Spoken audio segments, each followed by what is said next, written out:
ಓಂ ಶಾಂತಿ. ರಾಜಯೋಗ ಶಿಬಿರ. ವಿಷಯ: ಪರಮಾತ್ಮ ಯಾರು? ಪರಮಾತ್ಮನ ಪರಿಚಯವನ್ನು ಸಾರಾಂಶದಲ್ಲಿ: ದಿವ್ಯನಾಮ ತ್ರಿಮೂರ್ತಿ ಶಿವ, ದಿವ್ಯ ರೂಪ ಜ್ಯೋತಿರ್ಬಿಂದು, ನಿವಾಸ ಸ್ಥಾನ ಪರಮಧಾಮ ಬ್ರಹ್ಮಲೋಕ, ದಿವ್ಯ ಗುಣ ಜ್ಞಾನ ಸಾಗರ, ಪವಿತ್ರತಾ ಸಾಗರ, ಪ್ರೇಮ ಸಾಗರ, ಶಾಂತಿ ಸಾಗರ, ಆನಂದ ಸಾಗರ.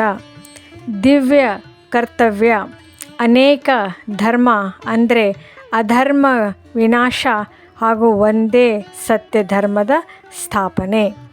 ಅವತರಣೆ: ಸಮಯ ಕಲಿಯುಗದ ಅಂತ್ಯ ಹಾಗೂ ಸತ್ಯುಗದ ಆದಿ, ಅರ್ಥಾತ್ ಪುರುಷೋತ್ತಮ ಸಂಗಮಯುಗ.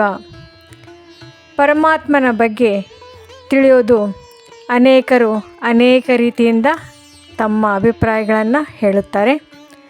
ಪರಮಾತ್ಮನನ್ನು ತಿಳಿಯೋದು ಹೇಗೆ?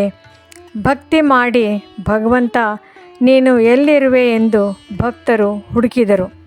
ಅನೇಕ ಎಲ್ಲೆಡೆ ಎಲ್ಲೆಲ್ಲೂ ಹುಡುಕಾಡುತ್ತಾ ಪರಮಾತ್ಮನನ್ನು ಅರಸಿದ್ದಾರೆ.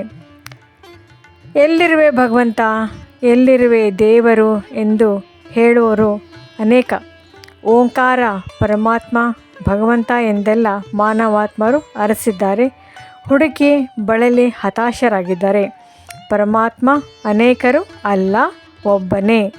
ಪರಮಾತ್ಮ ಹೇಗಿದ್ದಾನೆ, ಎಲ್ಲಿದ್ದಾನೆ ಎಂಬ ಪ್ರಶ್ನೆ ಎಲ್ಲರಿಗೂ ಇದೆ. ಪರಮಾತ್ಮನ ನಾಮ, ರೂಪ, ಗುಣ ಏನು? ಅನೇಕ ಪ್ರಶ್ನೆಗಳು ನಮ್ಮ ಸಮ್ಮುಖದಲ್ಲಿವೆ. ಪರಮಾತ್ಮ ಇಲ್ಲವೇ ಇಲ್ಲ ಎನ್ನುವರು. ಏಕೆಂದರೆ ಭಗವಂತ ಕಣ್ಣಿಗೆ ಕಾಣಿಸುವುದಿಲ್ಲ, ಕೈಗೆ ಸಿಗುವುದಿಲ್ಲ. ಭೂಮಿಯ ಮೇಲೆ ಮಾನವಾತ್ಮರು ಅಂದರೆ ಪರಮಾತ್ಮನ ಸಂತಾನರು ಇದ್ದಾರೆ ಅಂದ ಮೇಲೆ ಆತ್ಮರುಗಳ ಪಿತ ಪರಮಾತ್ಮ ಇರಲೇಬೇಕು. ಅಂದರೆ ಹಾಗಿದ್ದರೆ ಇನ್ನು ಕೆಲವರು ಸ್ವಯಂನನ್ನು ಪರಮಾತ್ಮ ಎಂದು ಹೇಳುತ್ತಾರೆ. ಶಿವೋಹಂ ಎನ್ನುವರು. ಸರ್ವಂ ಖಿಲ್ವಿದಂ ಬ್ರಹ್ಮ ಅಂದರೆ ಸರ್ವೋ ಬ್ರಹ್ಮಮಯ, ಪರಮಾತ್ಮಮಯ ಎಂದು ತಿಳಿಯುತ್ತಾರೆ. ತೇನ ವಿನಃ ತೃಣಮಪಿ ನ ಚಲತಿ ಅಂದರೆ ಪರಮಾತ್ಮ ವಿನಃ ಯಾವುದೂ ಕೂಡ ಚಲಿಸುವುದಿಲ್ಲ ಎಂದು. ಹೀಗೆ ಅನೇಕರು ಅನೇಕ ಬಗೆಯ ಅಭಿಪ್ರಾಯ ಪಡುವರು. ವಿಜ್ಞಾನದಲ್ಲಿ ಜಡ ಚೈತನ್ಯ ಬೇರೆ ಬೇರೆ ಎಂದು ಹೇಳುವರು. ಜಡ ಜೀವ ಚೈತನ್ಯ ಸ್ಥಿತಿಗಳು ಭಿನ್ನ ಸ್ಥಿತಿಗಳು ಒಂದೇ ಅಲ್ಲ. ಅದೇ ತೆರನಾಗಿ ಪರಮಾತ್ಮ ಯಾರು ಸ್ಥಿತಿಗಳಲ್ಲಿ ಇರುವುದು ಹೇಗೆ ಸಾಧ್ಯ? ಭಗವಂತನನ್ನು ಪಡೆಯಲು ನೋಡಲು ನಿರಾಕಾರ ಶಿವಲಿಂಗ ಪೂಜೆ, ಆಕಾರಿ ದೇವತೆ ಮೂರ್ತಿಗಳ ಪೂಜೆ ಮತ್ತು ಪಂಚತತ್ವಗಳ ಗಂಗೆ, ಅಗ್ನಿ, ಭೂಮಿ ಅನೇಕ ಬಗೆಯ ಪೂಜೆ ಭಕ್ತಿಗಳನ್ನು ಅರ್ಪಿಸಿ ದೇವರ ಧ್ಯಾನ, ಜಪ, ತಪ ಅನೇಕ ಬಗೆಯ ವಿಧಾನಗಳನ್ನು ಮಾನವ ಪರಮಾತ್ಮನ ಪಡೆಯಲು ಪ್ರಯತ್ನ ಪಟ್ಟಿದ್ದಾರೆ. ಪರಮಾತ್ಮನ ಪರಿಚಯಿಸಲು ಯತ್ನಿಸಿದ್ದಾರೆ.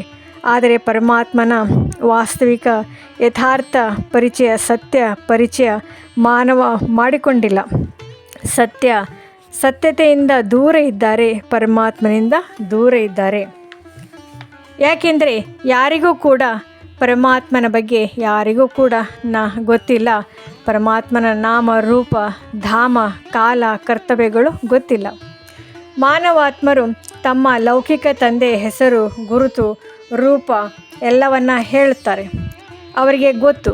ಆದರೆ ಪರಮಾತ್ಮನ ಬಗ್ಗೆ ಸ್ಪಷ್ಟೀಕರಣ ಇಲ್ಲ.